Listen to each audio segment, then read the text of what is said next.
Welcome to a calm journey through the past, where history soothes your mind and helps you drift into peaceful sleep. These stories are more than facts. They're slow, thoughtful reflections to relax your body and quiet your thoughts. Let the echoes of time guide you gently into rest. If you enjoy these calming tales, please subscribe, like, and let us know where you're listening from in the comments. Now, close your eyes and let the past tuck you in. In the winter of 1692, it stalked the edges of Salem Village, a raw and desolate hamlet carved out of the unforgiving Massachusetts wilderness. It crept through the chinks in the timber-framed houses, a constant, nagging presence that no fire on the hearth could ever truly vanquish. It was a physical manifestation of the spiritual cold that gripped the hearts of the Puritan settlers, a people who lived on the knife edge of existence, convinced they were God's chosen, yet perpetually terrified of the devil who prowled the dark forests that surrounded them. The world, to them, was not a neutral space. It was a battlefield. God and Satan were locked in an eternal cosmic war, and every soul, every town, every barren field was contested territory. They saw signs and portents in everything. A failed crop was God's displeasure. A sick cow was a neighbor's hex. A strange shadow in the woods was a demonic scout. The wilderness itself, that vast, untamed, howling desert, as they called it, was the devil's primary dominion, home to savage beasts and, more terrifyingly, to the native peoples they viewed as his mortal agents. Into this crucible of fear, faith, and suspicion, the spark fell, and it fell in the one place it was sure to be noticed, the home of the village minister. The Reverend Samuel Parris was not a well-loved man.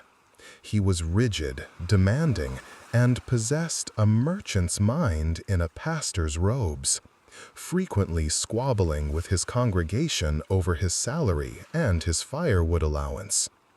He had come to Salem Village a few years prior, a failed merchant from Barbados looking for a new start, bringing with him his wife, his 3 children, a niece, and 2 enslaved servants, a man named John Indian and a woman named Tituba. The parsonage was a bleak, drafty house, and in the heart of that brutal winter, it became a house of horrors. It began subtly, with the Reverend's 9-year-old daughter, Elizabeth, known as Betty. A quiet, frail child, she began to exhibit behaviors that defy all explanation. She would stare into the middle distance for hours, unresponsive. Then she would suddenly try to hurl herself into the fire or crawl under the furniture, barking and whimpering like an animal. She would complain of being pinched and bitten by invisible specters. Soon after, the affliction spread to Parris's 11-year-old niece, Abigail Williams. Abigail, an orphan living under her uncle's care, was more volatile. Their fits were violent, convulsive.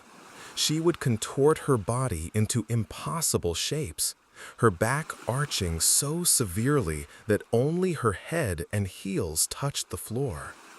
She would scream blasphemies, her voice a guttural, unrecognizable sound. She would have seizures, her limbs flailing, her eyes rolling back in her head. The 2 girls, once ordinary children, were now the center of a terrifying, inexplicable drama playing out in the flickering firelight of the parsonage. They were trapped in an unholy ballet of pain and terror. Panic seized Reverend Parris. This was not a common sickness. This was something malevolent, something directed. He was a man of God, yet his own household had been invaded by a darkness he could not comprehend. He prayed, he fasted, he admonished the girls, but their torments only worsened. The house, meant to be the spiritual center of the village, became a place of dread. Neighbors would gather outside, listening to the unearthly screams and tormented cries that echoed from within, their blood running cold. Desperate, Parris summoned the local physician, Dr. William Griggs. Griggs was a man of science, such as it was in the 17th century, but he was also a man of his time.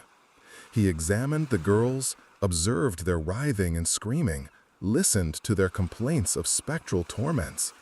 He found no sign of fever, no rash, no physical ailment that could explain their state. After exhausting every natural explanation he could muster, Dr. Griggs delivered a diagnosis that would ignite the entire colony. His voice was grim, his words a death knell to the village's fragile peace. The evil hand is upon them. The evil hand. Witchcraft. The word, once a whispered fear, was now spoken aloud by a man of authority. It was no longer a possibility. It was a diagnosis. The devil had breached their defenses and had sent his agents, witches, to attack the minister's own family. The girls were not mad. They were victims. They were bewitched. The diagnosis transformed the situation entirely. The question was no longer what was wrong with the girls, but who was doing this to them. The hunt had begun. The community, primed for such a crisis, swung into action. Neighbors flocked to the parsonage, holding prayer vigils that often devolved into chaotic spectacles as Betty and Abigail's fits seemed to worsen in the presence of holy words. Other girls in the village, friends of Betty and Abigail who came to watch, soon began to show the same terrifying symptoms. Ann Putnam, Jr., the 12-year-old daughter of the powerful and vindictive Sergeant Thomas Putnam, became one of the most vocal and dramatic of the afflicted girls. Mercy Lewis, a 17-year-old servant in the Putnam household who had seen her own family slaughtered in an Indian raid, also joined the chorus of the tormented. The circle of affliction was widening. The parsonage had become ground zero for a spiritual epidemic. In the midst of the rising panic, a neighbor named Mary Sibley offered a desperate and ultimately catastrophic piece of advice.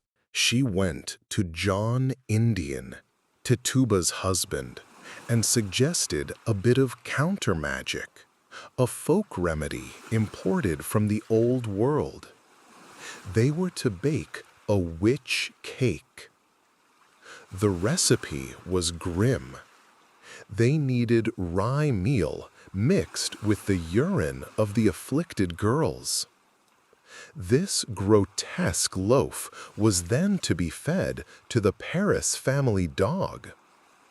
The theory, steeped in sympathetic magic, was that the dog, a familiar or an animal agent of the witch, would be afflicted by the cake, and this, in turn, would hurt the witch and reveal her identity. It was a profound mistake. For Puritans, any form of magic, even magic used to counteract evil, was a sin. It was turning to the devil's own tools for a solution, a sign of lapsed faith. When Reverend Parris discovered what had been done, he was furious, denouncing the act from his pulpit as a diabolical recourse. But the witch cake had an unintended consequence. It failed to identify the witch, but it succeeded in inflaming the situation beyond control. The girls' afflictions intensified dramatically. The pressure on them from the Reverend Paris, the Putnams, and other village elders became immense. They were prodded, questioned, and commanded in the name of God to identify their tormentors. Who is hurting you? Who is sending their specter to pinch you, to bite you, to command you to sign the devil's book? Name them. For days, the girls refused or could not answer. But the pressure was relentless. They were trapped by their inexplicable fits, by the expectations of the adults around them, and by the terrifying cosmology of their world. Finally, at the end of February, under intense interrogation, they broke. They named 3 names. The first was Tituba, the Paris' own enslaved woman. An outsider from a foreign land, she had likely entertained the girls during the long winter with stories of voodoo and magic from her home in Barbados. Her otherness made her an easy target. The second was Sarah Good, a destitute, pipe-smoking beggar who wandered the village, muttering to herself, scorned by her neighbors for her poverty and her sharp tongue. The third was Sarah Osborne, an elderly, bedridden woman who had been embroiled in a bitter inheritance dispute with the Putnam family and had scandalized the village by living with an indentured servant before marrying him. An enslaved woman of color, a homeless beggar, a controversial old woman. They were the most vulnerable, the most marginalized, the most defenseless people in Salem Village. They were the perfect scapegoats. With those names, the spark had found its tinder. The fire was about to begin. The first day of March 1692 dawned cold and clear. The news of the accusations had spread through the village like a contagion, carried on hushed, fearful whispers from one frozen homestead to another. Warrants had been issued. For the first time, the abstract terror had a legal form, signed and sealed by the local magistrates, John Hathorne and Jonathan Corwin. Hathorne was a formidable figure, a wealthy merchant and landowner, known for his stern demeanor and his unshakable belief in the Puritan mission. He was not a man given to doubt. Corwin was his quieter, though no less convinced, colleague. They were not modern judges seeking objective truth. They were Puritan magistrates tasked with uncovering and eradicating sin from the community. They arrived in Salem Village not to preside over a trial, but to conduct an examination, an interrogation designed to extract a confession. The assumption of guilt hung heavy in the air before a single question was asked. The entire village, it seemed, crammed into the Ingersoll Tavern meeting house, the largest public space available. The room was packed shoulder to shoulder, a sea of grim, anxious faces illuminated by the pale winter light slanting through the windows. The air was thick with the smell of wet wool, wood smoke, and collective dread. At the front of the room, on a raised platform, sat Hathorn and Corwin. Before them stood the first of the accused, brought in by the constable. It was Sarah Good. She was a pitiable sight, dressed in rags, her face smudged with dirt, her eyes darting nervously around the hostile room. But poverty had hardened her, and she possessed a belligerent spirit. Hawthorne leaned forward, his voice cutting through the silence. "Sarah Good, what evil spirit have you familiarity with?" The question was a trap. It presumed her guilt. "None," she snapped back, her voice raspy. Hawthorne's eyes narrowed. He was not accustomed to being contradicted. "Have you made no contract with the devil?" "No."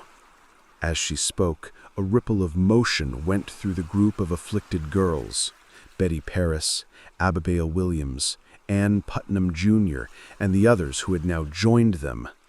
They began to moan and rock. Ann Putnam Jr. cried out, "Oh, goody good, you hurt me. Don't you see her on the beam? She's sent her specter to torment me." All eyes darted from Sarah Good to the writhing girls, then back. The invisible was being made visible. The girls were providing the evidence, a live demonstration of the spectral assault they claimed to be enduring. Hawthorne seized the opportunity. "Sarah Good, why do you hurt these children?" "I do not hurt them. I scorn it," she snapped back, her anger mixing with terror. She understood what was happening. She was being convicted by the theatrics of children. "It is Osborne that is hurting them," she suddenly cried out, attempting to deflect the blame onto the other accused woman. But it was no use. The girls' fits intensified. They shrieked that Goody Good's specter was pinching them, biting them, tempting them with the devil's book. Sarah Good's protestations were drowned out by the chaos. She was a witch cornered, and her fierce denials were seen not as the cries of an innocent woman, but the defiant lies of a servant of Satan. She was led away, bound for jail. Next came Sarah Osborne. Frail and sickly, she had to be supported as she faced the magistrates. Unlike Good, her denials were weary and faint. She claimed she had been sick for over a year, confined to her bed, and was more likely bewitched herself than a witch. But the logic was lost on the court. The afflicted girls writhed and screamed on cue, claiming Osborne's specter was now choking them. Her physical weakness was no defense. Her spirit, they believed, was a powerful, malevolent force. Confused and exhausted, she too was condemned and removed. The room held its breath. 2 had denied. 2 were bound for prison. Now came the final, most intriguing figure, Tituba. The enslaved woman from Barbados was led before the magistrates. She was an outsider in every sense, by race, by culture, by her status as human property. She stood alone, without allies, facing a room full of people who saw her as fundamentally alien. Reverend Paris, her master, stood nearby, his face a mask of cold fury. It is likely that in the days leading up to the examination, he had done his own interrogating, perhaps with a whip, priming her for the role she was about to play. Initially, Tituba followed the pattern. "The devil have no power over me to trouble me," she insisted. Hawthorne pressed her, his questions becoming more aggressive. The girls shrieked louder than ever before. Abigail Williams crying out that Tituba's specter was standing before her right now, holding out the devil's book. And then something shifted. Perhaps Tituba saw the fate of Good and Osborne and realized denial was a path to the gallows. Perhaps the pressure from Paris, combined with the terrifying spectacle around her, simply broke her. Perhaps she decided that the only way to survive was to give these terrifying people exactly what they wanted. She changed her story. "The devil came to me and bid me serve him," she said, her voice low and trembling. A collective gasp went through the room. This was it. A confession. Hawthorne leaned in, his excitement palpable. Who came with the devil? Were they men or women?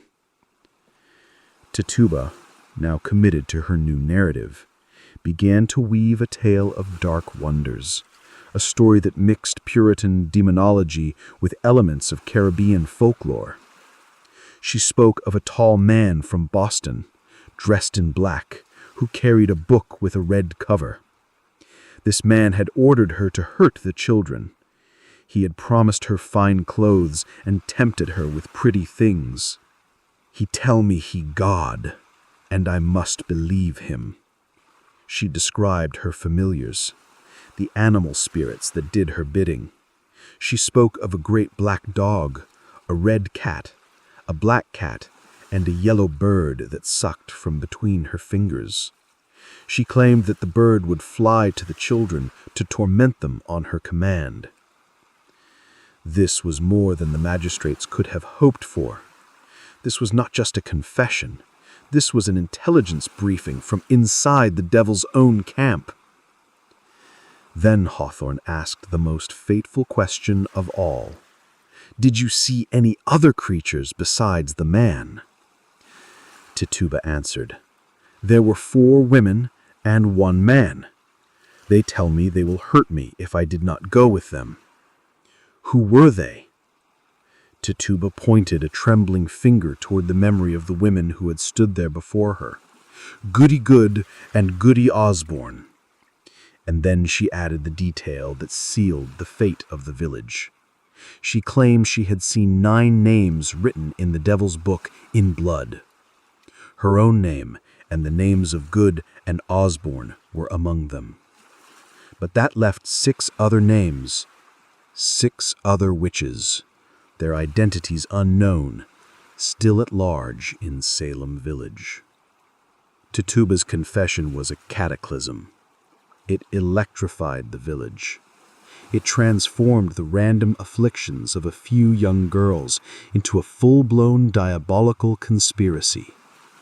It confirmed every dark fear the Puritans harbored, that they were not just fighting a few isolated malcontents, but an organized coven of Satan's agents who met in the forest to plot the destruction of the church and the state. The hunt was no longer for individuals. It was for a conspiracy. Tituba had saved herself. By confessing, she became a witness, not a defendant. Her testimony was now the gold standard of evidence. But in saving herself, she had damned dozens of others yet to be named. She had provided the template, the devil, the book, the familiars, the nocturnal meetings, that all future confessions would follow. She had validated the spectral evidence of the afflicted girls, making their accusations virtually unassailable. As Tituba, Sarah Good, and Sarah Osborne were shackled and taken by cart to a Boston jail, a new and more virulent wave of hysteria was just beginning to crest. The afflicted girls, now empowered and at the center of all attention, realized the power they held. Their accusations could bring down anyone. The question now hanging over every soul in Salem was no longer if there were other witches. It was who would be next. The gates of hell, it seemed, had been thrown wide open. The devil, it appeared, was not content with the souls of the poor and marginalized. Tituba's confession had painted a terrifying picture of a widespread conspiracy, and the afflicted girls, led by the increasingly influential Ann Putnam Jr., were now seeing specters everywhere. The initial accusations had been aimed at easy targets, but the expanding net was about to ensnare people who, just weeks before, would have been considered untouchable. The first shocking accusation landed on Martha Corey. Martha Corey was the opposite of Sarah Good and Sarah Osborne. She was a respectable, church-going woman, known throughout the village for her piety. But she had made a fatal error. She was a skeptic. From the very beginning, she had openly scorned the girls' antics. She laughed at the idea of spectral torment and loudly questioned the legitimacy of the proceedings. When her husband, Giles Corey, a stubborn and famously litigious 80-year-old farmer, wanted to attend the examinations, she tried to stop him, hiding his saddle. In a community gripped by collective delusion, skepticism was not seen as rational. It was seen as evidence of a guilty conscience.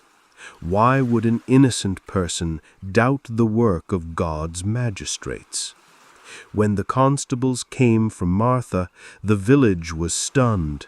If a woman as devout as Martha Corey could be a witch, then no one was safe. Her examination was a master class in Puritan circular logic. When she entered the meeting house, the afflicted girls immediately fell into fits.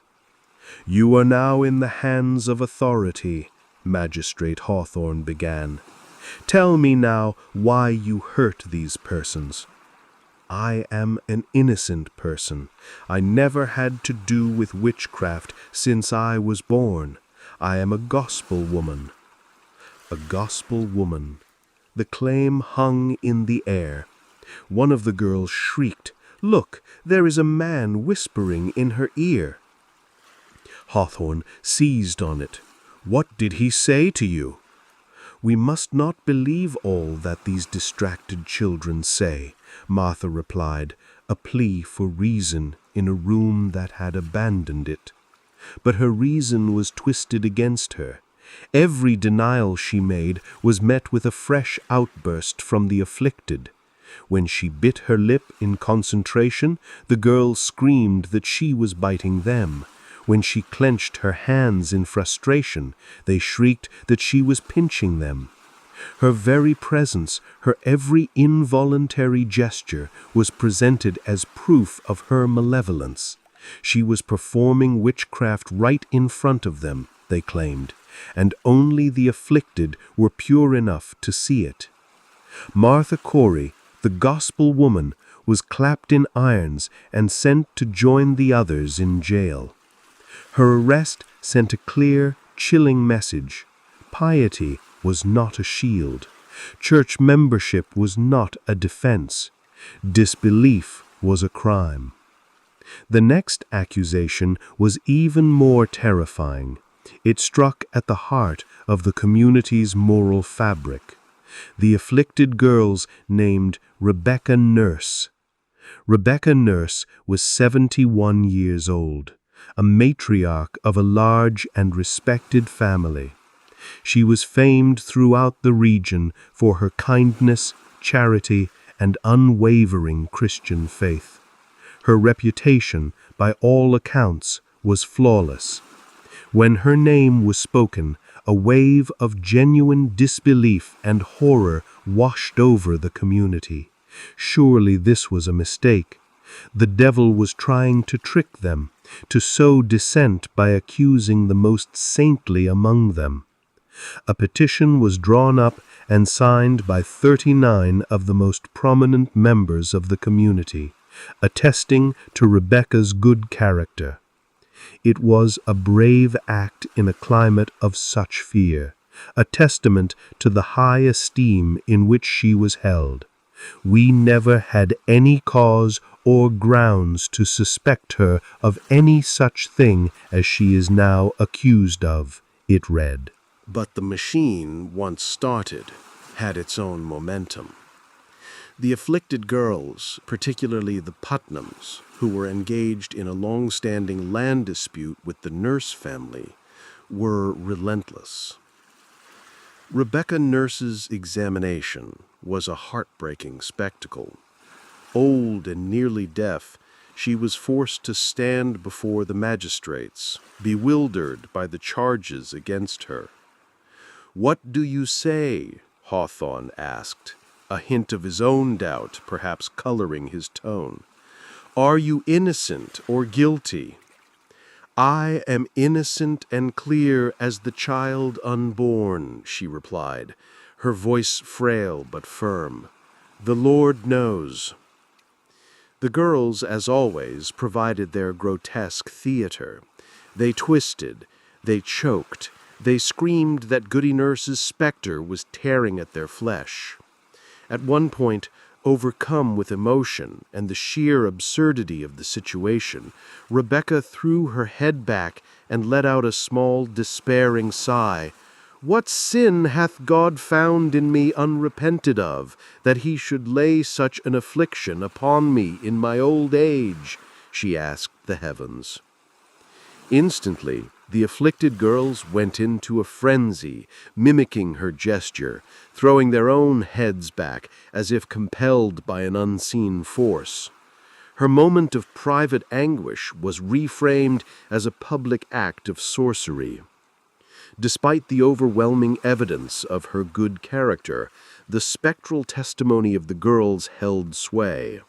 The court of Oyer and Determine, to hear and determine, a special court convened by the newly arrived royal governor, William Phips, was established specifically to handle the escalating crisis. The deck was stacked. The Chief Justice, William Stoughton, was a zealous and unyielding Puritan who firmly believed that the devil could not impersonate an innocent person's specter. For Stoughton, spectral evidence was infallible. If the girls said they saw your specter hurting them, you were guilty. It was as simple as that. Rebecca Nurse's trial was a foregone conclusion. The jury, however, initially balked. They knew this woman. They had lived alongside her for decades. They returned a verdict of not guilty. The courtroom erupted. The afflicted girls howled and writhed in the most violent fits yet seen. Stoughton, his face dark with fury, turned to the jury. "I will not impose on the jury," he said, his voice dripping with menace. "But I must ask if they considered one statement the prisoner made." He pointed out that when another confessed witch had been brought in to testify, Rebecca had muttered, "What? Is this one of us?" Stoughton interpreted this as an admission of her membership in the witches' coven. The jury, intimidated and confused, was sent back to reconsider. Rebecca, hard of hearing, did not understand the question when asked to clarify her statement. She had meant, "Is this woman, now a confessor, one of the accused like us?" But her silence was taken as guilt. The jury reversed its verdict. Rebecca Nurse, the gentle, pious grandmother, was condemned to hang. Governor Phips, perhaps troubled by the verdict against such a reputable woman, briefly issued a reprieve, a stay of execution. But the outcry from the magistrates and the public, fueled by another wave of fits from the afflicted, was so intense that he quickly rescinded it. The popular will, whipped into a frenzy of terror, was more powerful than the governor's conscience. The damnation of Martha Corey and Rebecca Nurse marked a crucial turning point. It proved that social standing, A lifetime of good works and the support of one's neighbors were utterly meaningless in the face of spectral accusation. The logic of the trials had turned the world upside down. The most wicked accusers were now seen as the most pure, and the most virtuous defenders of reason were condemned as the most damned. The trials now had momentum, a legal framework, and the full backing of the colonial government. The accusations began to fly thick and fast, spreading from Salem Village to the nearby towns of Andover, Topsfield, and Ipswich. The jails in Salem and Boston swelled with the accused, men, women, and even children. A 4-year-old girl, Dorcas Good, daughter of the condemned Sarah Good, was accused and interrogated. Terrified, she confessed that her mother had given her a snake as a familiar, and that it had bitten her finger. The magistrates noted a small red mark on her finger as proof.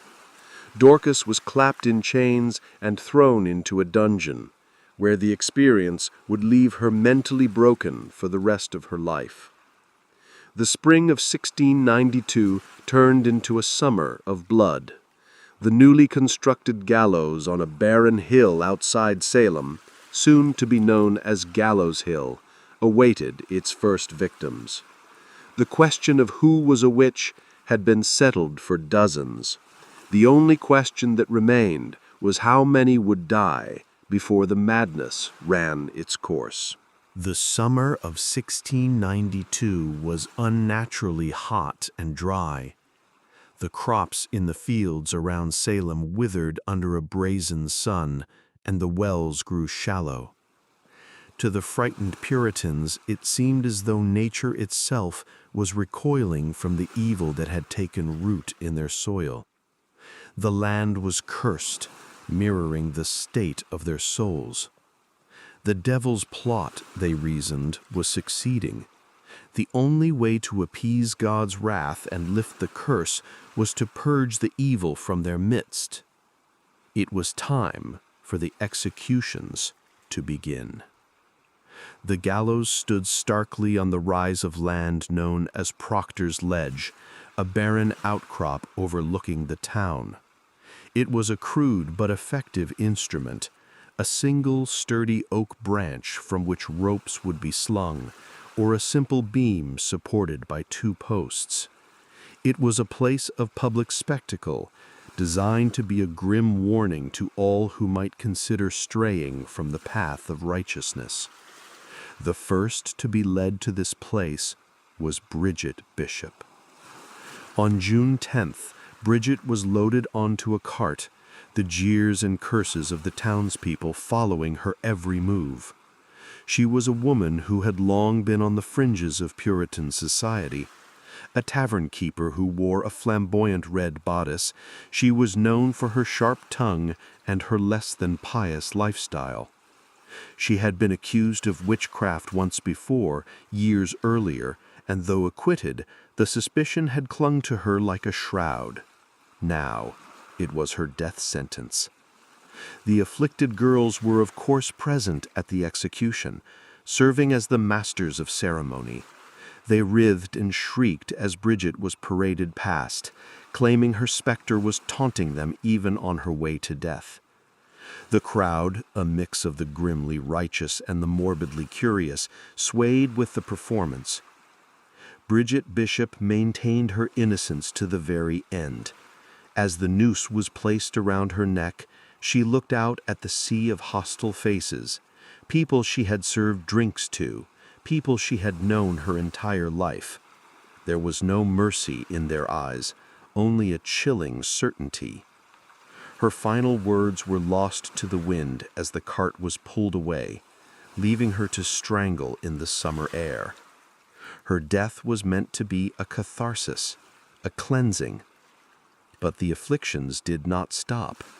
The drought did not break. The fear did not recede. Instead, the opposite happened. The execution seemed only to prove the court's power and resolve. The magistrates, led by the unbending William Stockton, saw it as a victory. They had struck a blow against Satan's army. Now they needed to press the attack. The court reconvened, and a new wave of condemnations followed. 5 more women were sentenced to hang.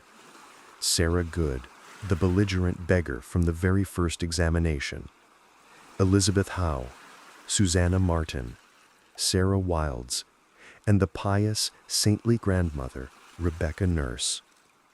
On July 19th, the 5 women were taken by cart to the gallows. The procession was a somber, terrifying affair. Rebecca Nurse, frail and dignified, was supported by her family. Sarah Good, however, was filled with a righteous fury. As they passed the Reverend Nicholas Noyes, one of the most zealous ministers advocating for the trials, he urged her to confess. "You are a liar," Sarah Good spat at him, her voice ringing with defiance. "I am no more a witch than you are a wizard, and if you take away my life, God will give you blood to drink." A local legend would later claim that Noyes, years later, died of a hemorrhage, choking on his own blood. On the gallows, the women were given one last chance to save their lives by confessing. None did. They chose death over a lie. As Rebecca Nurse stood with the rope around her neck, her quiet dignity shamed the spectacle. Many in the crowd wept openly. They were hanging a woman they knew to be good. But the law and the fear that drove it was absolute. One by one, they were executed, their bodies left hanging as a warning. Because they were convicted witches, they were denied a Christian burial. Their bodies were cut down and unceremoniously dumped into a shallow, unmarked crevice on the rocky ledge, a final act of desecration. Rebecca Nurse's family, it is believed, came back under the cover of darkness, found her body, and secretly carried it home to be buried in an unmarked grave on their family farmstead, an act of profound love and defiance. The executions still did not stop the afflictions. The circle of accusers and accused continued to widen, most notably in the nearby town of Andover, where a local magistrate invited the Salem girls to come and identify the witches in their community. The visit turned into a horrifying witch hunt, resulting in dozens of arrests. The method of interrogation in Andover was particularly brutal, involving physical torture to force confessions. People were tied neck to heels until blood ran from their noses. They were told that confessing was the only way to live. Under such duress, many confessed, implicating their friends and neighbors in a desperate bid to end their own torment. Back in Salem, the court was preparing for another round of executions. This time, the list included a man who had become one of the most outspoken critics of the trials, the Reverend George Burroughs. Burroughs was the former minister of Salem Village, preceding Samuel Parris. He had left years earlier after bitter disputes with the congregation, including the Putnam family, over his salary. He was now a minister in Maine. But in the twisted logic of the witch hunt, his past disputes were reinterpreted as evidence of a diabolical nature. Ann Putnam Jr., likely coached by her father, claimed that Burroughs' specter had appeared to her, confessing that he had murdered his first 2 wives, and that he was the ringleader of all the witches in New England, their king in hell. He was arrested in Maine, torn from his home and his new family, and brought back to Salem in chains. The case against him was absurd. He was accused of possessing supernatural strength because he could allegedly lift a heavy musket by its barrel with 1 finger. He was accused of witchcraft because his accusers claimed he had not baptized his own children. On August 19th, Burroughs was led to the gallows along with 4 others, including John Proctor, a tavern keeper who had loudly denounced the proceedings from the start. Proctor's crime was defending his accused wife, Elizabeth, and calling the afflicted girls liars. For this he was accused himself, convicted, and sentenced to die. As George Burroughs stood on the ladder, the noose around his neck, he did something that no witch was supposed to be able to do. He recited the Lord's Prayer, word for word, perfectly. The crowd gasped. It was common belief that an agent of the devil could not speak the holy words of God. A wave of doubt swept through the onlookers. This man, calling upon God so perfectly in his final moments, could he truly be a witch? The crowd began to stir, with some murmuring that the execution should be stopped. But from the crowd, the Reverend Cotton Mather, a prominent and influential Boston minister who had been a vocal supporter of the trials, stepped forward. Riding on his horse, he addressed the wavering assembly. The devil, he declared, was never more cunning than when he appeared as an angel of light. It was a trick. Burroughs was not a man of God, he was simply a master of deception. Mather's authority swayed the crowd. The doubt subsided, replaced once more by grim conviction. The ladder was kicked away. Burroughs, the supposed king of hell, was hanged. With him died John Proctor, John Willard, George Jacobs Sr., and Martha Carrier. Her own children had been tortured to testify against her. The bodies were cut down and cast into the same shallow grave as the others. The machine of death was now operating with brutal efficiency. 18 people had been hanged, and another had died in prison. But the bloodiest act, an event that would become a symbol of the trial's ultimate cruelty and madness, was yet to come. Giles Corey was a man carved from the same stubborn, rocky soil as his farm. At 81, he was a monument of a man, gnarled and weathered by a long life of hard labor and harder disputes. He was not well liked. His temper was legendary, his nature famously cantankerous, and his name appeared in court records with startling frequency over decades of lawsuits against his neighbors. He was, by all accounts, a difficult and abrasive man. But he was not a fool, and he possessed a core of unyielding, flinty integrity. He had, to his eternal shame, been an early believer in the afflictions. When the hysteria first broke, he had listened to the whispers and the sermons, and like many, he had been afraid. He had even, in a moment of confusion and suspicion, provided testimony against his own wife, Martha. He told the magistrates that she was behaving strangely, that she stayed up late at night, and that a mysterious black hog had appeared on their property. He spoke of how she seemed to pray in a way that disturbed him, and how he had found himself unable to say his own prayers in her presence. These were the fearful ramblings of an old man caught in a web of suggestion, but the court took them as damning evidence. But as the spring turned to a bloody summer, Giles Corey watched. He saw the process. He saw the afflicted girls, once the center of pity, now behaving like vengeful queens in a terrifying court. He saw the condemnation of Rebecca Nurse, a woman whose piety was beyond question. He saw John Proctor, an honest and plain-spoken man, sent to the gallows for the crime of defending his family and calling the girls liars. Giles Corey, the litigious old farmer, understood courts and evidence better than most, and he recognized that this was not a court of law. It was a stage for a murderous play, and the script had already been written. His initial belief curdled into a cold, hard horror. The testimony he had given against Martha became a source of profound, gnawing guilt. He saw his wife, the gospel woman, condemned, and he knew his words had helped build her scaffold. This realization transformed him. The stubborn, quarrelsome farmer found a final, terrible cause: to defy the abomination that had stolen his wife and was now consuming his world.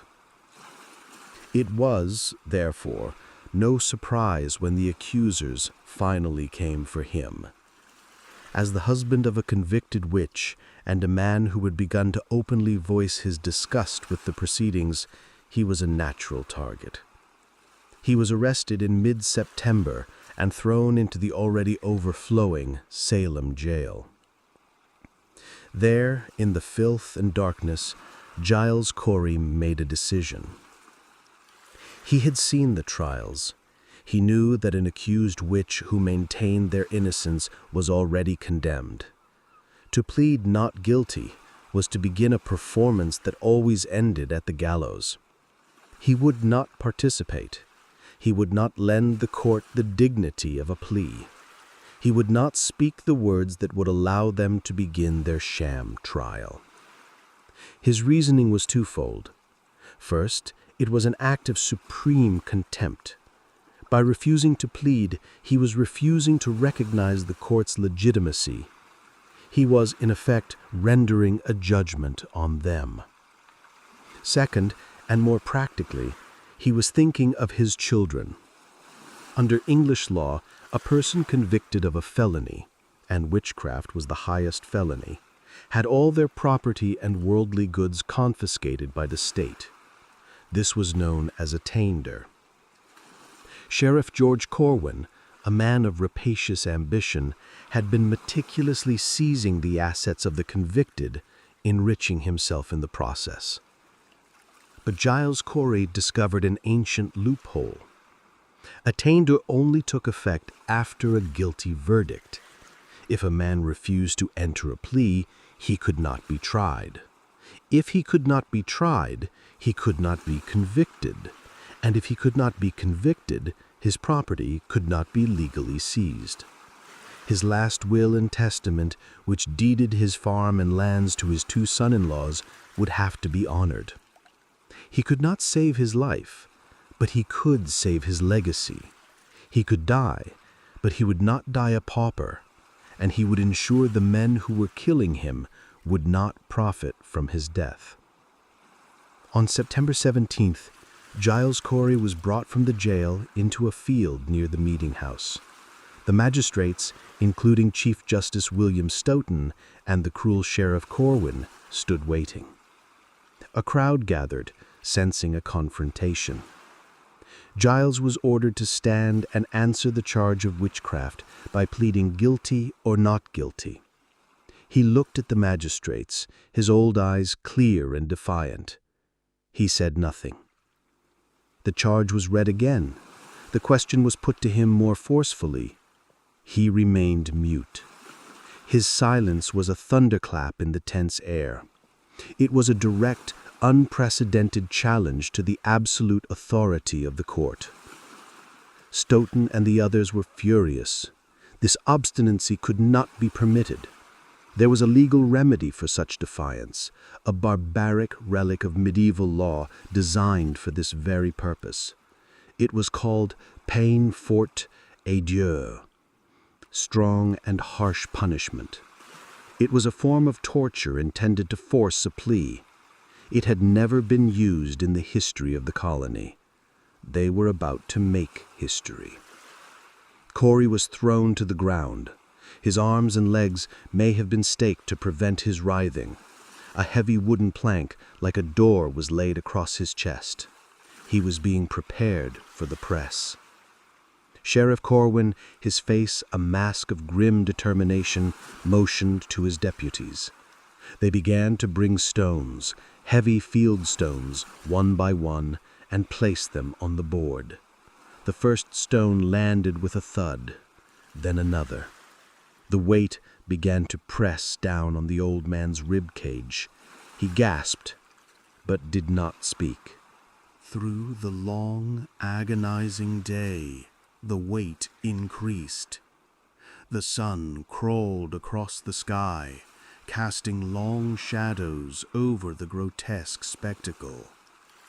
Corwin would periodically stop the process and lean down, his face close to Corey's. "Enter your plea, old man," he would command. "Confess and repent." Giles Corey's only response was the strained sound of his own breathing. He would not give them the satisfaction. He was locked in a battle of wills with the entire colony, and his only weapon was his own suffering. A second day dawned, cold and gray. The torture resumed. More stones were added. His body was now being visibly crushed. The pain must have been beyond all human description. Legend holds that at one point the immense pressure forced his tongue out of his mouth, and Sheriff Corwin, in an act of casual cruelty, used the end of his cane to shove it back in. The crowd watched, a mixture of horror and morbid fascination. What they were witnessing was not a legal execution. It was something far more primal and terrifying. This was not the swift drop of the gallows. This was a slow, methodical destruction of a man's body while he was fully conscious. They demanded his plea one last time. By now his chest was lightly shattered, his lungs barely able to draw a breath. He summoned the last of his strength, and with a final ragged exhalation he gave them his answer. It was not a plea. It was a command, a taunt. More weight. He was asking for the end. He was telling them that their cruelty was insufficient to break his will, and he was daring them to finish what they had started. Sometime on September 19, 1692, the weight became too much. Giles Corey's life was pressed out of him in that field. He had not spoken a plea. He had not been tried. He had not been convicted. His will stood. His farm was safe. His death was not the clean, righteous victory the court had sought. It was a ghastly, sickening event that left a stain on everyone who witnessed it. The silent, stubborn courage of the difficult old farmer had exposed the raw, savage heart of the proceedings. It was a death so brutal, so outside the norms of even their harsh world, that it began to turn the tide of public opinion more than any sermon or petition ever could. They had hanged pious women and respected men, but in pressing Giles Corey to death, they had created a martyr whose defiance was absolute and whose torment was undeniable. The ground where he died felt, for the first time, truly and irrevocably cursed. The death of Giles Corey on September 19th did not pause the machine. It seemed only to enrage its operators. If anything, the old man's defiance hardened the resolve of Chief Justice Stoughton. He would not be deterred by one stubborn farmer. The court's authority had been challenged, and it needed to be reasserted with overwhelming force. 3 days after Giles Corey's last breath was crushed out of him, the largest and final group of condemned prisoners was scheduled to be executed. On the morning of September 22, 1692, the death cart once again rumbled through the streets of Salem. This time, it carried 8 souls to Proctor's Ledge. The autumn air was crisp, and the leaves on the trees were just beginning to turn, their vibrant reds and yellows a cruel mockery of the grim procession. The crowd that gathered was larger than ever, a silent, somber sea of onlookers whose initial fervor had now been tempered by a summer of blood and a growing, unspoken dread. Among the 8 was Martha Corey, Giles's wife, the gospel woman whose skepticism had marked her for damnation from the very beginning. She had been separated from her husband in his final, agonizing days, but she surely knew of his horrific fate. Now she faced her own with a calm and prayerful dignity that stood in sharp contrast to the court's savagery. There was Mary Easty, the sister of Rebecca Nurse. Having seen her pious sister hanged in July, Mary knew her fate was sealed. She was a woman of remarkable grace and intelligence. From her prison cell, she had written a petition to the magistrates. It was not a plea for her own life, for she knew she must die, but instead it was a selfless, logical plea for the lives of others. "I petition your honors," she wrote, "not for my own life, for I know I must die, but that no more innocent blood may be shed." She urged the court to reconsider its methods, to question the accusers as rigorously as they questioned the accused. "I question not that your honors do to the utmost of your powers in the discovery and detecting of witchcraft and witches," she wrote with careful deference, "but by reason of some delusion of Satan we are accused." Her petition was a model of clarity and Christian charity, a voice of pure reason from the very shadow of the gallows. It was, of course, ignored. Also in the cart was Alice Parker and Anne Pudator, a well-off widow and midwife whose profession often attracted suspicion. But the most notorious figure in the group, at least in the eyes of the magistrates, was another woman named Martha Carrier. Cotton Mather, the influential Boston minister, had branded her the Queen of Hell. The court record described her as a rampant hag. Martha Carrier of Andover was a formidable woman, sharp-tongued and unwilling to suffer fools, which in 1692 Salem made her a prime target. The case against her was a cascade of spectral testimony and coerced confessions. The afflicted girls claimed she was a chief organizer of the devil's forces, a tormentor who promised them the kingdom of Satan. The most heartbreaking testimony against her came from her own children.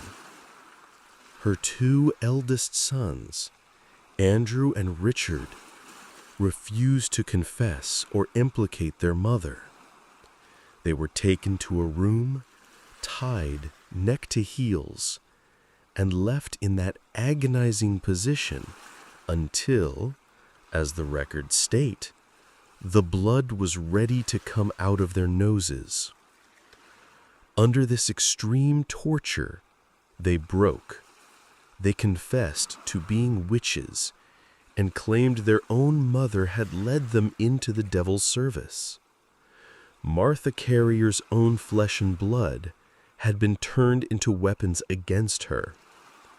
As she stood on the gallows, she looked out at the faces of her neighbors and the magistrates and shouted her innocence, maintaining to her last breath that the accusations were a shameful falsehood. Alongside them, Mary Parker, Margaret Scott, and Samuel Wardwell Sr. were also hanged. Wardwell was a carpenter who had dabbled in fortune-telling in his youth. When accused, he panicked and confessed, weaving a fantastical tale of making a pact with the devil. But his conscience got the better of him. He recanted his confession, knowing it meant certain death. He chose to hang with a clear conscience rather than live with a lie. As he stood on the ladder to speak his final words of innocence, a plume of smoke from a nearby chimney blew into his face, causing him to cough and sputter. The crowd, ever eager for a sign, took it as proof of the devil choking his prayers. The 8 bodies were cut down and cast into the shallow rocky crevice that served as a communal grave for the damned. 20 souls had now been claimed by the hysteria. The gallows fell silent, its work for the season done. But the fire was not out. It was raging with a terrifying intensity in the nearby town of Andover. Andover was Salem's echo, and in some ways its amplification. The town's leaders, alarmed by sickness and rumors, made a fateful decision. They invited the afflicted girls from Salem Village to come and root out the witches in their midst. It was like inviting a lit torch into a powder magazine.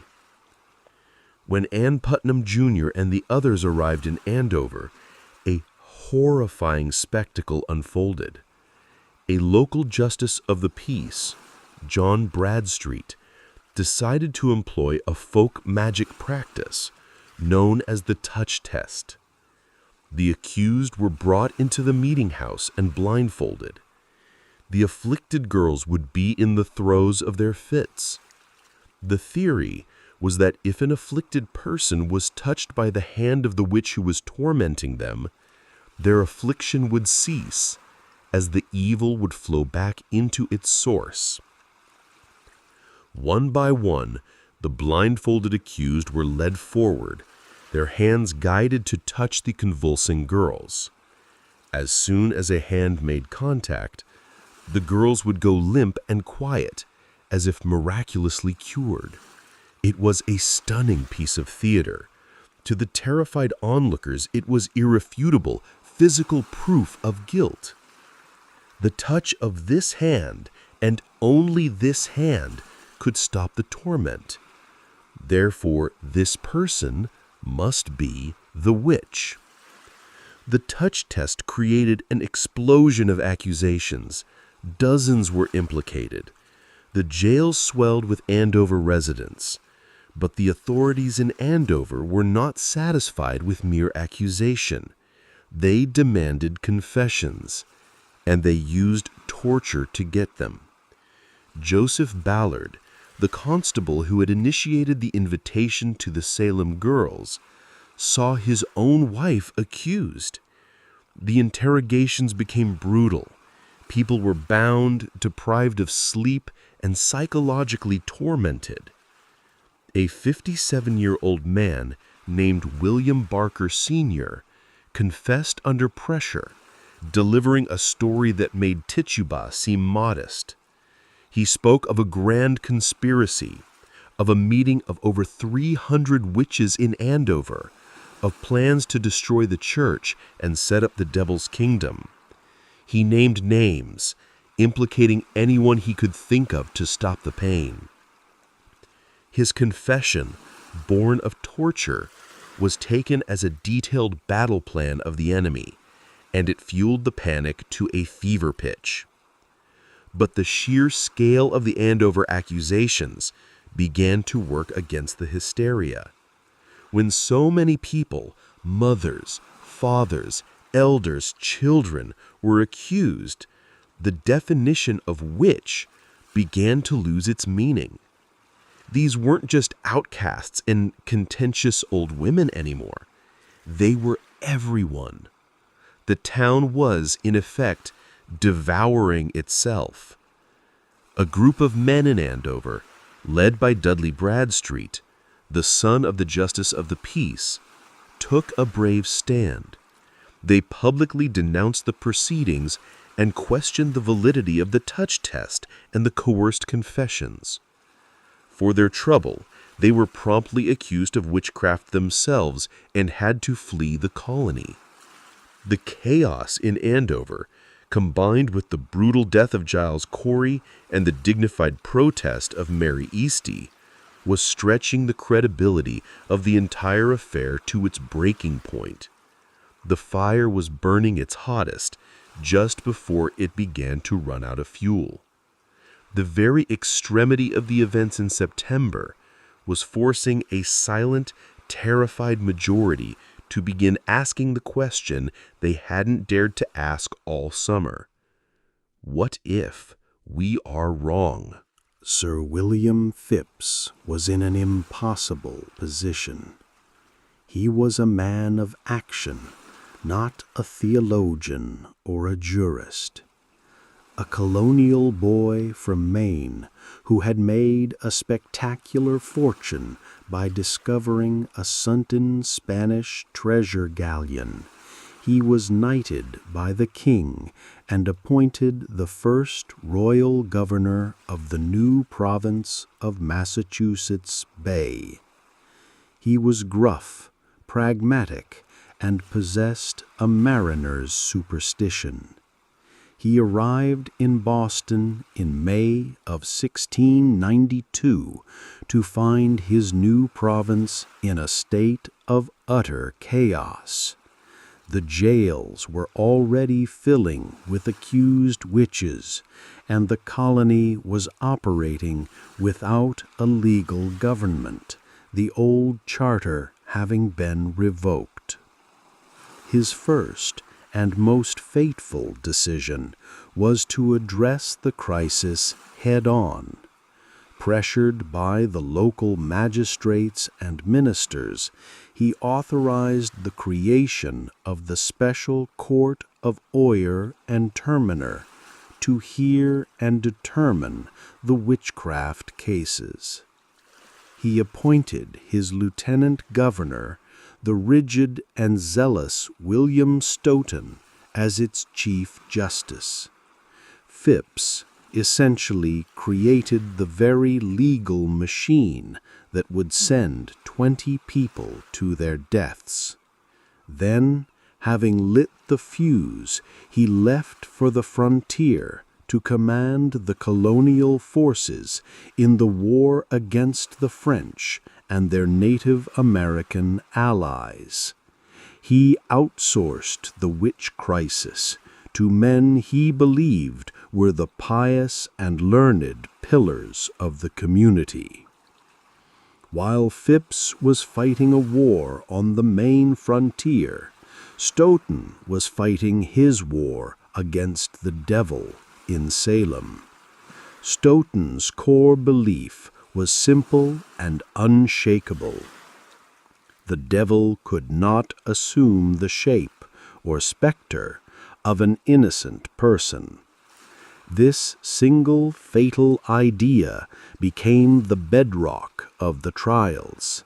If an afflicted girl cried out that she saw the specter of Rebecca Nurse tormenting her, Stoughton accepted it as irrefutable proof that Rebecca Nurse was a witch. To question spectral evidence was to question the very nature of God's providence.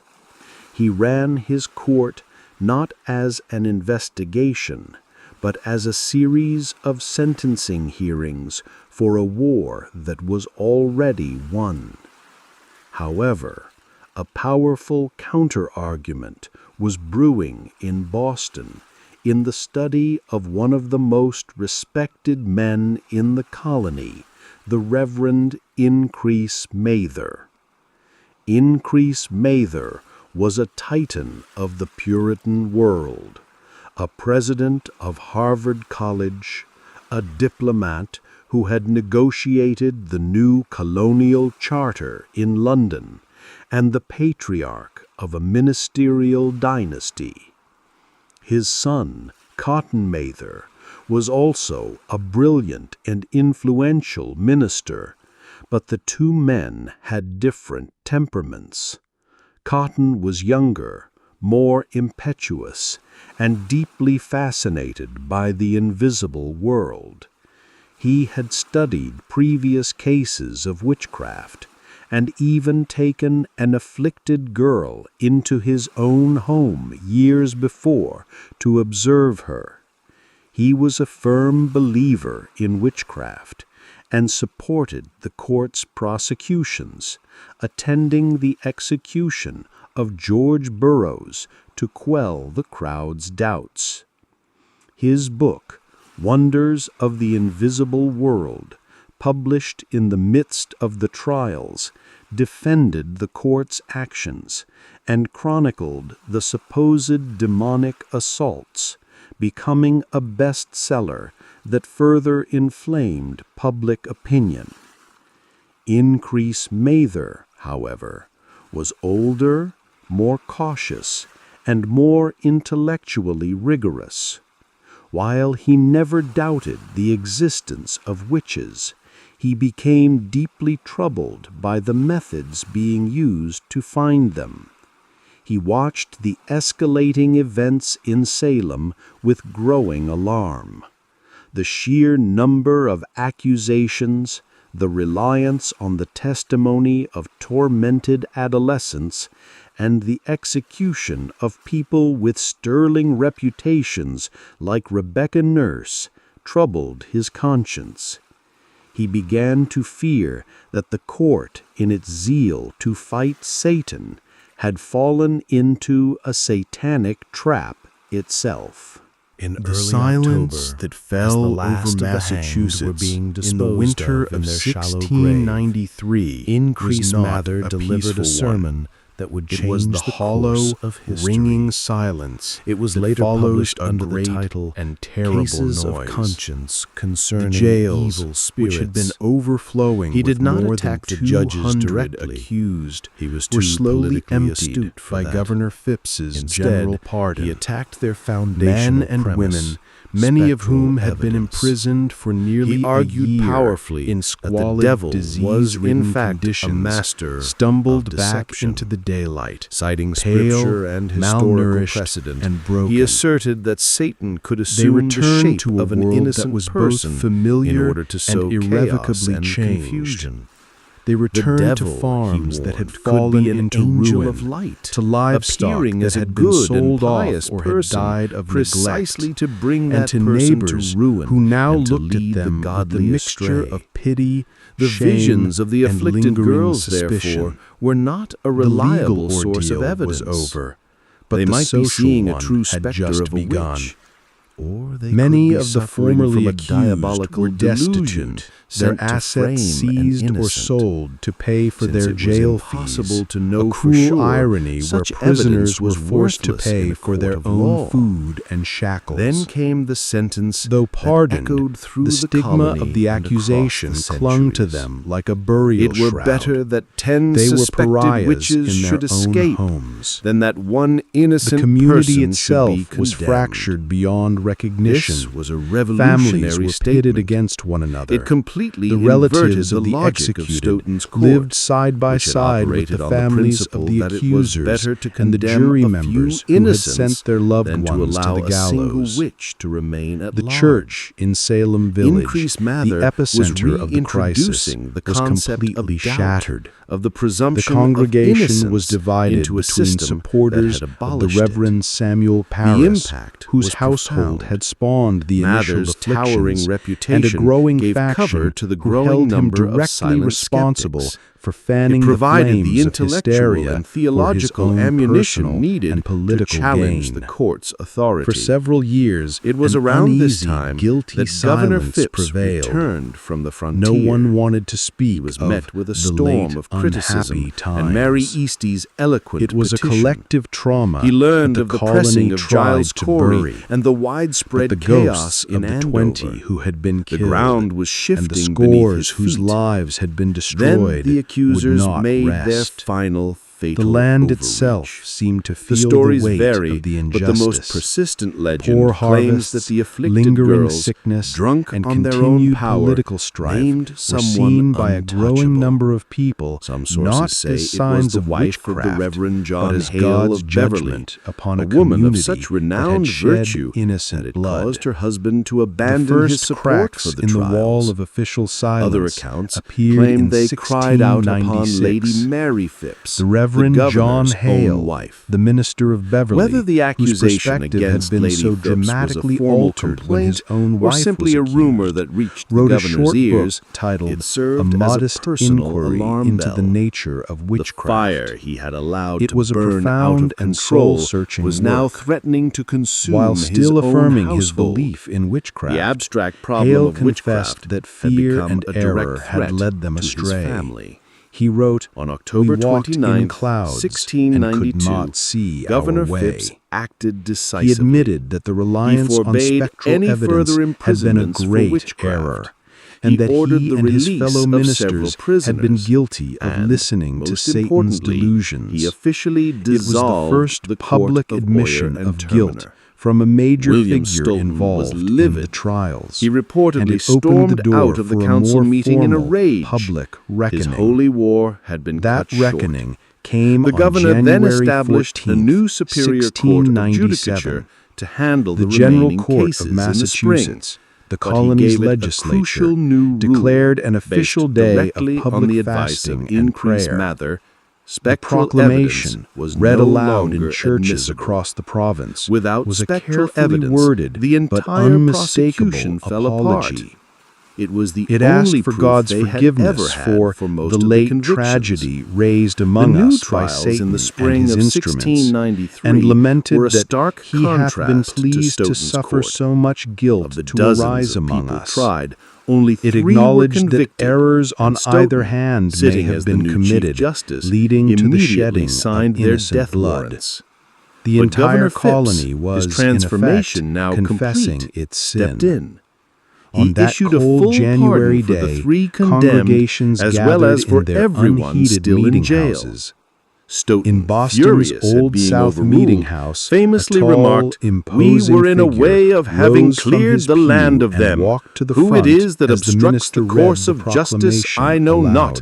The Lord He be handed the merciful minister to a the slip country." of paper and the remained country was standing, already moving his head on. bowed, The as it was fever had read to the broken. hushed assembly. The afflicted girls, man their was power Samuel gone, Sewell. their voices ignored, faded back into obscurity.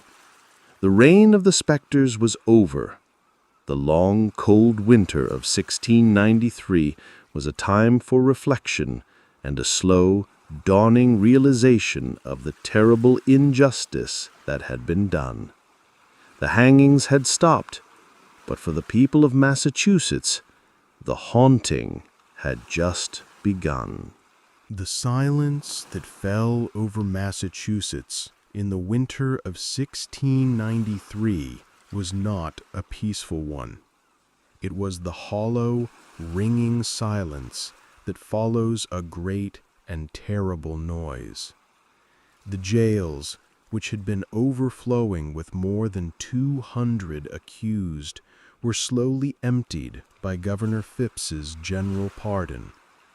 Men and women, many of whom had been imprisoned for nearly a year in squalid, disease-ridden conditions, stumbled back into the daylight, pale, malnourished, and broken.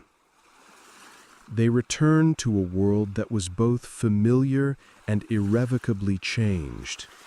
They returned to farms that had fallen into ruin, to livestock that had been sold off or had died of neglect, and to neighbors who now looked at them with the mixture of pity, shame, and lingering suspicion.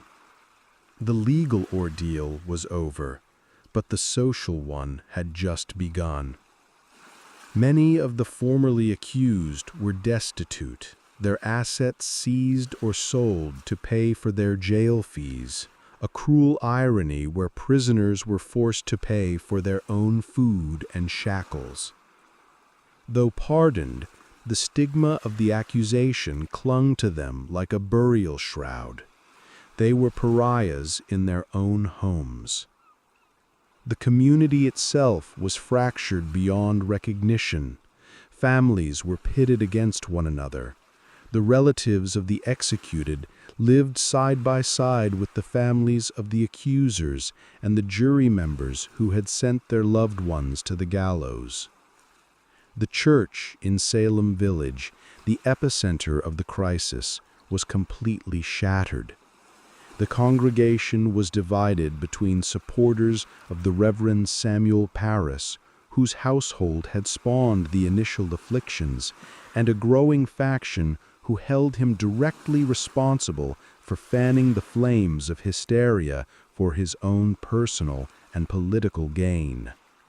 For several years, an uneasy, guilty silence prevailed. No one wanted to speak of the late unhappy times. It was a collective trauma that the colony tried to bury. But the ghosts of the 20 who had been killed, and the scores whose lives had been destroyed, would not rest. The land itself seemed to feel the weight of the injustice. Poor harvests, lingering sickness, and continued political strife were seen by a growing number of people not as signs of witchcraft, but as God's judgment upon a community that had shed innocent blood. The first cracks in the wall of official silence appeared in 1696. The Reverend John Hale, the minister of Beverly, whose perspective had been so dramatically altered when his own wife was accused, wrote a short book titled A Modest Inquiry into the Nature of Witchcraft. It was a profound and soul-searching work. While still affirming his belief in witchcraft, Hale confessed that fear and error had led them astray. He wrote, "We walked in clouds and could not see our way." He admitted that the reliance on spectral evidence had been a great error, and that he and his fellow ministers had been guilty of listening to Satan's delusions. It was the first public admission of guilt from a major figure involved in the trials, and it opened the door for a more formal public reckoning. That reckoning came on January 14th, 1697. The General Court of Massachusetts, the colony's legislature, declared an official day of public fasting and prayer. The proclamation, read aloud in churches across the province, was a carefully worded but unmistakable apology. It asked for God's forgiveness for the late tragedy raised among us by Satan and his instruments, and lamented that he hath been pleased to suffer so much guilt to arise among us. It acknowledged that errors on either hand may have been committed, leading to the shedding of innocent blood. The entire colony was, in effect, confessing its sin. On that cold January day, congregations gathered in their unheated meeting houses. In Boston's Old South Meeting House, a tall, imposing figure rose from his pew and walked to the front as the minister read the proclamation aloud. He handed the minister a slip of paper and remained standing, his head bowed, as it was read to the hushed assembly. The man was Samuel Sewell. Sewell had been one of the 9 judges on the court of Oyer and Terminer. A wealthy merchant and a pious man, he had been a willing and active participant in the condemnations.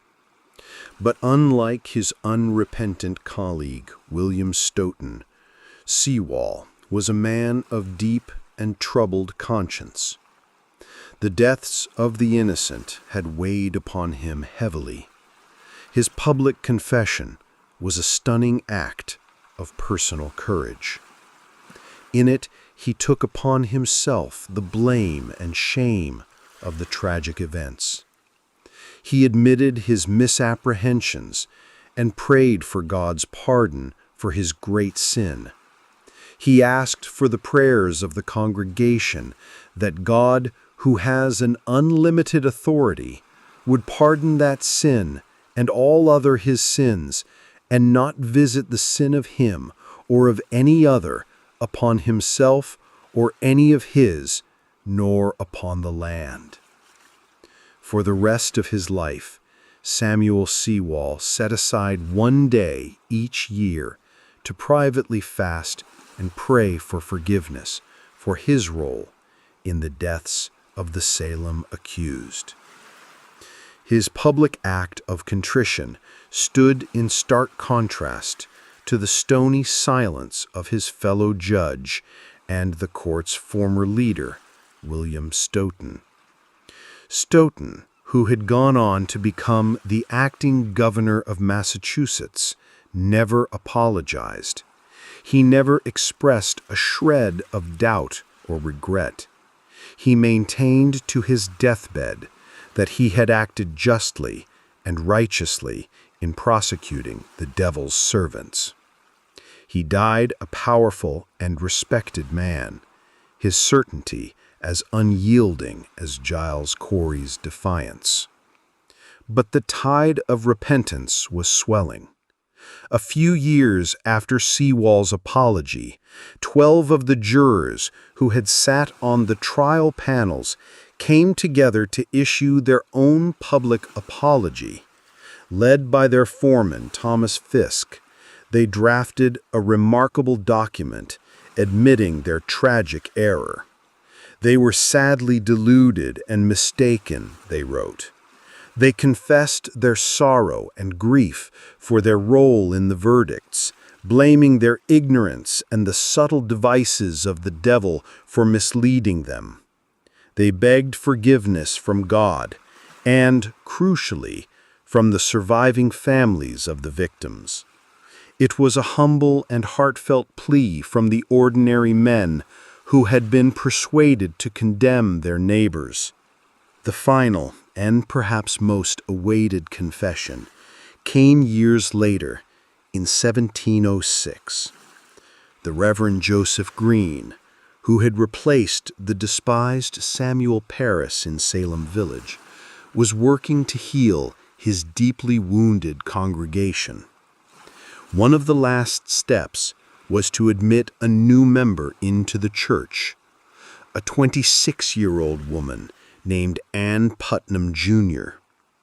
As a 12-year-old girl, Ann had been one of the most prolific and vicious of the afflicted accusers. Her testimony and that of her family had been central to the condemnation of dozens, including Rebecca Nurse and Martha Corey. Now, as a condition of her church membership, she was required to make a public statement. Standing before the congregation, which included the relatives of many people she had helped send to the gallows, her confession was read aloud. It is a masterpiece of Puritan psychology. She did not admit to being a malicious liar. Instead, she framed herself as a victim, a tool of a greater power. I desire to be humbled before God, that it was a great delusion of Satan that deceived me in that sad time. I did it not out of any anger, malice, or ill will. She claimed she had been an unwitting instrument of the devil's work and pleaded for forgiveness, especially from the families of Rebecca Nurse and the others whom she had instrumentally helped to their deaths. It was an apology, but a qualified one. It shifted the ultimate blame to Satan, preserving her own moral standing as a deluded victim rather than a perpetrator. For some, it was enough. The Nurse family, in a remarkable act of grace, publicly forgave her. For others, the apology rang hollow. Ann Putnam, Jr. would live a short and lonely life. She never married, was plagued by poor health, and died at the age of 37, a woman forever haunted by the ghosts she had helped create. The apologies, the fast days, the private regrets, They were all part of a long, slow attempt to mend a society that had torn itself apart. The Reverend Paris was finally forced out of Salem Village in 1697, leaving in disgrace. The community, desperate to shed its dark association, would eventually change its name from Salem Village to Danvers. But the memory was too deep, the scars too jagged, to ever fully disappear. The land had been cleansed with prayer and fasting, but it was still stained with blood. The apologies and public fasts were moral balms, attempts to heal the soul of the colony. But for the survivors of the Salem hysteria, the wounds were far more tangible. They were wounds of reputation, of trauma, and most pressingly, of finance. Many of the pardoned had emerged from prison to find themselves utterly destitute. Their property had been confiscated, their livestock sold, their homes fallen into disrepair. The families of the 20 who were executed had not only lost their loved ones, but also, in many cases, their inheritance and their good names. A pardon, while welcome, was not enough. A pardon simply meant the state would no longer seek to punish you. It did not mean you were innocent. The convictions and the black mark of attainder that came with them still stood on the official records. A convicted witch, even a dead one, was still legally a felon. This had profound consequences. It meant their names were officially stained with the worst crime imaginable, and it created a legal cloud over any property they had left behind. For the survivors, clearing the names of their condemned relatives became an obsession. It was not just about restoring honor, it was about seeking justice, however belated. For more than a decade, a determined group of families, led by prominent men like Philip English, a wealthy merchant who had been accused and escaped, and the sons of John Proctor and Rebecca Nurse, petitioned the Massachusetts government. They wrote letters, lobbied officials, and demanded that the state officially acknowledge its error. Their campaign was a long and frustrating one. Many in the government wanted to let the past lie. Reopening the cases meant re-examining the actions of powerful men, some still living, like the unrepentant William Stoughton. It was a politically and socially fraught endeavor, but the families were relentless. Finally, in 1711, nearly 2 decades after the hangings, the General Court of Massachusetts passed a momentous bill. It was an act to reverse the attainders of 22 of the individuals who had been convicted in 1692. The bill formally declared the original judgments, sentences, and attainders to be repealed, reversed, made and declared null and void to all intents, constructions, and purposes whatsoever, as if no such convictions, judgments, or attainders had ever been had or given. This was a monumental step. The government was officially admitting that the legal process had been a sham and the convictions were wrongful. The good names of Bridget Bishop, George Burroughs, Martha Corey, Rebecca Nurse, John Proctor, and 17 others were, in the eyes of the law, restored. They were no longer witches, they were innocent victims. Attached to this legal reversal was a financial settlement. The government set aside the sum of £600 to be distributed among the survivors and the heirs of the condemned. The process of dividing this money was a painful and meticulous one. A committee was formed to hear claims and assess damages.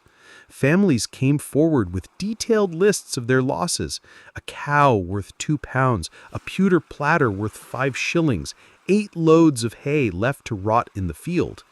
They calculated the cost of jail fees, the loss of income from fallow farms, and the value of seized property. The final distribution of the funds tells a heartbreaking story. John Proctor's family, who had suffered greatly, received the largest sum, £150. Rebecca Nurse's family was awarded £25. George Burroughs' children, who had been left orphaned and destitute, received 50 pounds. The sums were meager, a pittance for the loss of a life, the destruction of a family, and 2 decades of suffering and stigma.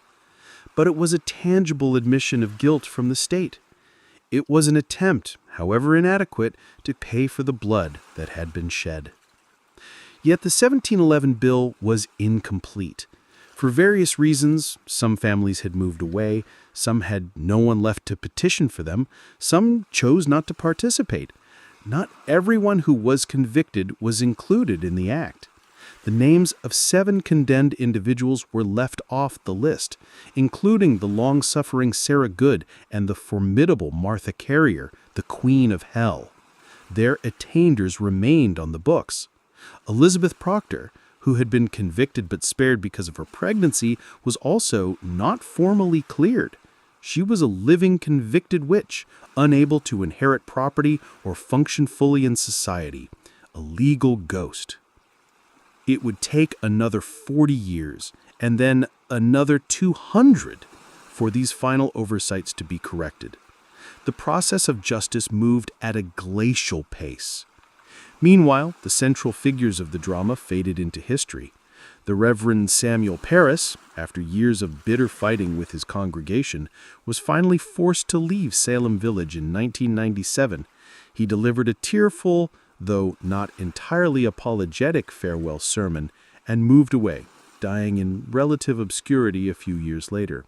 His slave, Tituba, who had been the catalyst for the entire affair, had a different fate. After her confession, Reverend Parris refused to pay her jail fees, leaving her to languish in the Boston jail long after the trials ended. She was eventually sold to an unknown person for the price of her fees, and with that transaction, she vanishes completely from the historical record. Her ultimate fate, unknown.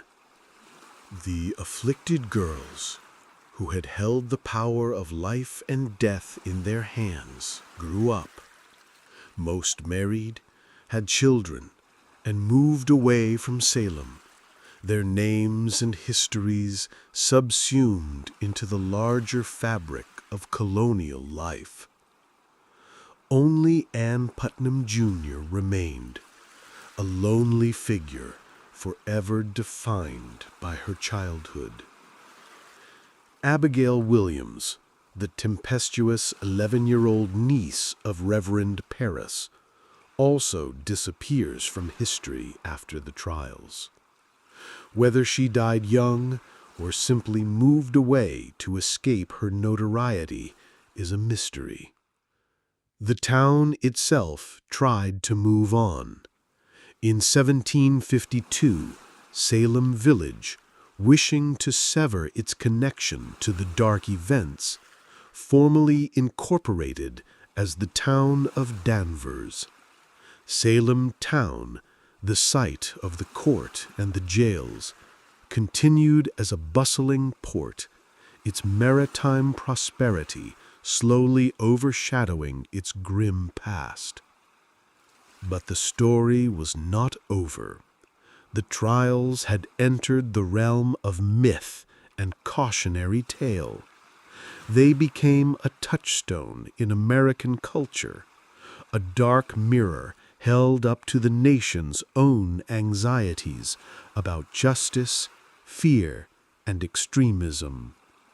The legal chapter may have been closing, but the cultural one was just beginning to be written. The ghosts of 1692 were not easily banished. They would continue to haunt the American imagination for centuries to come. A permanent reminder of a time when a community, convinced it was fighting monsters, became monstrous itself.